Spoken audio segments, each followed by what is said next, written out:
Estamos aprendiendo cómo leer diferentes tipos de literatura en la Biblia y vamos a empezar hablando de la narrativa bíblica. Las narrativas, en su forma más básica, tienen personajes en un contexto, pasando por una serie de eventos, y se conoce como argumento a la manera en que estos eventos son seleccionados y ordenados por el autor. Un argumento básico empieza con un personaje en su contexto, pero luego sucede algo nuevo o inesperado, causando problemas que llevan a un conflicto final, que luego se resuelve y el personaje se da cuenta que ha cambiado y ahora vive una nueva normalidad. Ahora, cuando leemos narrativas, es importante entender cada escena en el contexto de su argumento mayor. Puedes hacer que la misma historia tenga un significado totalmente diferente si ignoras lo que ocurre en el argumento. Esto sucede todo el tiempo cuando las personas leen la Biblia. ¿En serio? Sí, toma por ejemplo la historia de Gedeón. Está esta escena muy conocida donde Gedeón está intentando discernir si Dios lo ayudará a ganar una batalla y le pide una señal a Dios.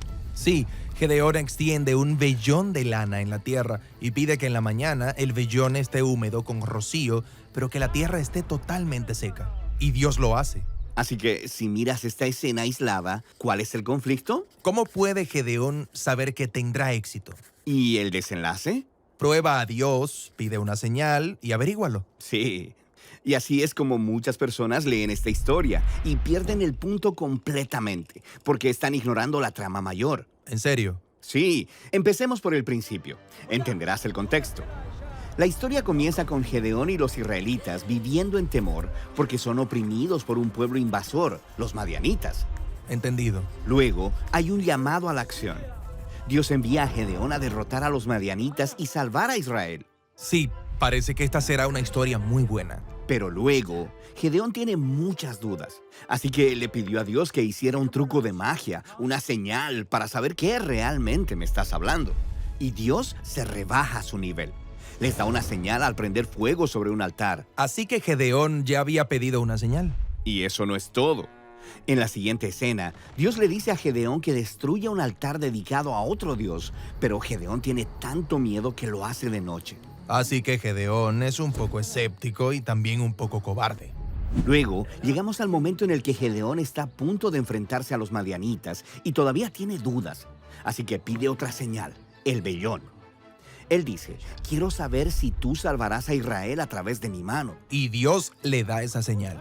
Y él todavía tiene dudas. Así que pidió todavía otra señal, que es solo una variación de la señal anterior. Ok. Entonces Gedeón está pidiendo demasiadas señales. Exactamente. En el contexto más amplio, es claro que el conflicto de la trama no es cómo puede Gedeón discernir la misteriosa voluntad de Dios. El verdadero conflicto es ¿cuándo va a reaccionar este tipo y empezará a confiar en Dios? Ok. Entonces, ¿cuál es el desenlace? Tenemos que seguir leyendo. Gedeón reúne un gran ejército, 30,000 soldados para pelear contra los madianitas. Y Dios dice, no, son demasiados hombres. Y reduce el ejército a 300. ¿Por qué haría algo así? Bueno, Gedeón ha estado probando a Dios y ahora Dios le devuelve el favor. Le dice a Gedeón que arma a estos 300 soldados con trompetas y antorchas y que rodea a los madianitas de noche y haga mucho ruido en los montes. Parece ridículo, pero Gedeón lo hace. Y el ruido asusta a los madianitas y provoca un frenesí. Ellos empiezan a destruirse unos a otros en la oscuridad, mientras Gedeón observa seguro desde las montañas. Entonces, ¿esta historia no le está ofreciendo a los lectores consejos para discernir la voluntad de Dios? No, se trata del compromiso de Dios de usar personas débiles con defectos profundos para hacer mucho más de lo que ellos se imaginan. Ok. Entonces, las escenas cortas, como la de Gedeón y el vellón, se combinan con otras escenas que forman un argumento mayor.